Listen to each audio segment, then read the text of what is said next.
Mango selling विच। एक गांव में लक्ष्मी नाम की महिला अपनी बेटी प्रिया और अपने पति राज के साथ रहती थी। लक्ष्मी लोगों के घरों में साफ सफाई करती थी जबकि राज मजदूरी करता था।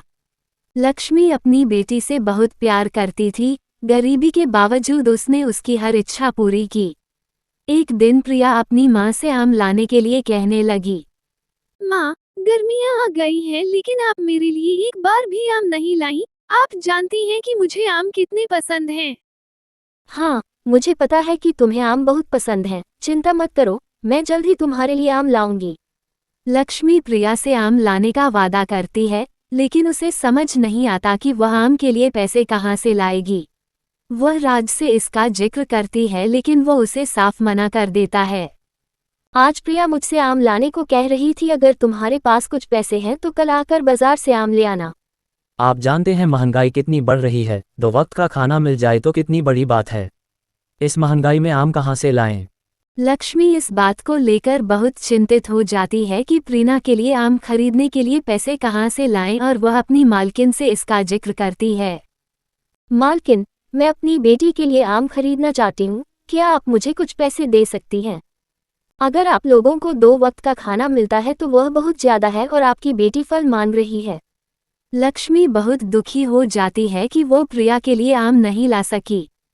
बेटी, मुझे माफ कर दो, मैं तुम्हारी इच्छा पूरी नहीं कर सकी। अरे माँ, ऐसा मत कहो, मैं ऐसे ही खुश हूँ। अगले दिन जब लक्ष्मी काम पर जाती है तो वह आम के बारे में सोचती रहती है। वापस आते समय वह उन्हीं विचारों में खोई हुई थी कि उसे एक कार ने टक्कर मार दी और वह गिरकर मर गई।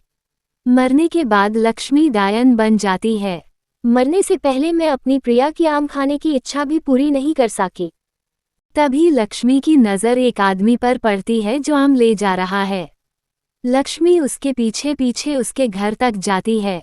वह चुपके से कुछ आम चुरा लेती है और प्रिया के पास ले जाती है। पहले तो प्रिया उसे डायन के रूप में देखकर डर जाती है, लेकिन फिर वो उसे पूरी कहानी बताती है कि वो उसकी माँ है, जिसके बाद वो खुशी खुशी आम खा लेती है। माँ, ये आम बहुत स्वादिष्ट है, काश आप मेरे लिए रोज आम लाती। चिंता मत करो, मैं अब से हर दिन तुम्हारे लिए आम लाऊंगी।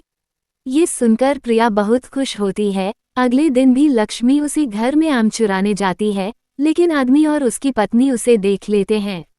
अच्छा, आप ही हमारे आम चुरा रहे हैं, इसलिए किसी मंत्री को बुलाना पड़ेगा। मैं जानती हूँ कि आम चुराना गलत है, लेकिन अगर मुझे मजबूर नहीं किया जाता तो मैं ऐसा नहीं काटी। फिर वह उन्हें पूरी कहानी बताती है कि कैसे वह प्रिया के लिए आम खरीदना चाहती थी, लेकिन पैसे की कमी के कारण ऐसा नहीं कर सकी और मर गई। चिंता मत करो, मैं अब से प्रिया के लिए आम खरीदूंगा, तुम हमें उससे मिलवा सकते हो। फिर वह संजना और राहुल को प्रिया से मिलवाती है। राहुल भी प्रिया के लिए रोज आम लाता है। संजना और राहुल की अपनी कोई संतान नहीं है, लेकिन वे प्रिया को अपनी बेटी की तरह प्यार करने लगते हैं। ये देखकर लक्ष्मी की आत्मा को शांति मिलती है और वह वापस चली जाती है। अरे चैनल को सब्सक्राइब तो करते जाओ।